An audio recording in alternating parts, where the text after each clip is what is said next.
केंद्रीय कैबिनेट ने बुधवार को नेशनल रिक्रूटमेंट एजेंसी यानी राष्ट्रीय भर्ती एजेंसी के गठन को हरी झंडी दे दी है। यह एजेंसी कॉमन एलिजिबिलिटी टेस्ट यानी आम प्रवेश परीक्षा आयोजित करेगी। यह जानकारी सूचना और प्रसारण मंत्री प्रकाश जावड़ेकर ने दी।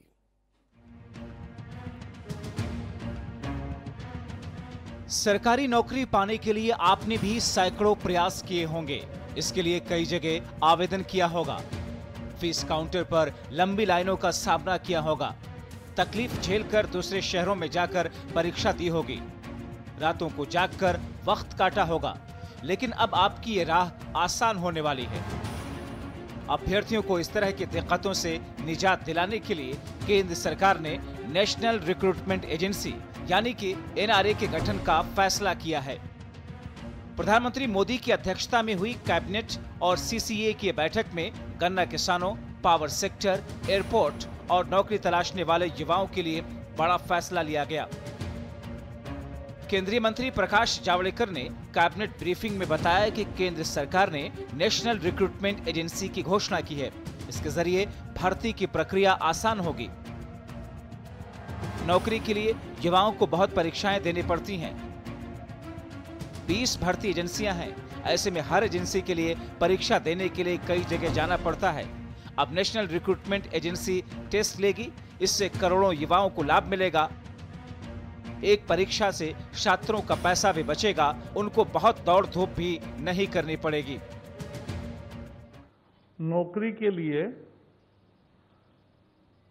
जो युवा होते हैं उनको बहुत परीक्षाएं देनी पड़ती है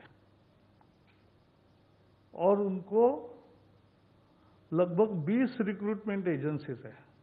तो कोई 4-5 में अगर परीक्षाएं देता है तो उतनी परीक्षा उतनी जगह जाना, ये सब समाप्त करने के लिए एक ऐतिहासिक फैसले में नेशनल रिक्रूटमेंट एजेंसी राष्ट्रीय भर्ती संस्था ये परीक्षा लेने वाली कॉमन एलिजिबिलिटी टेस्ट ये लेगी।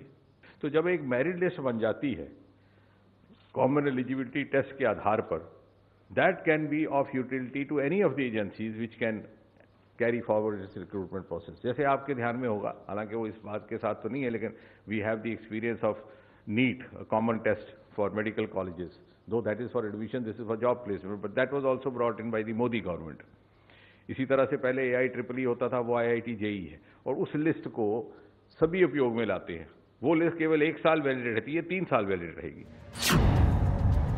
राष्ट्रीय भर्ती एजेंसी के जरिए कर्मचारी चयन आयोग, रेलवे रिक्रूटमेंट बोर्ड और बैंकिंग कार्मिक चयन संस्थान के तहत होने वाली ग्रुप बी और सी सेवाओं के लिए साझा परीक्षा आयोजित की जाएंगी। 2021 की शुरुआत में नेशनल रिक्रूटमेंट एजेंसी के जरिए सरकारी नौकरियों के लिए ऑनलाइन साझा प्रारंभिक परीक्षा शुरू हो सकती है। इसके तहत साल में 2 बार टेस्ट होगा और 1000 टेस्ट सेंटर बनाए जाएंगे। ये सेंटर जिला हेडक्वार्टर में बनेंगे। उनमें छूट नहीं मिलेगी। फीस कंसेशन पहले जैसे ही रहेंगे। इसके तहत परीक्षाएं 12 भाषाओं में होंगी। नेशनल रिक्रूटमेंट एजेंसी का हेडक्वार्टर दिल्ली होगा।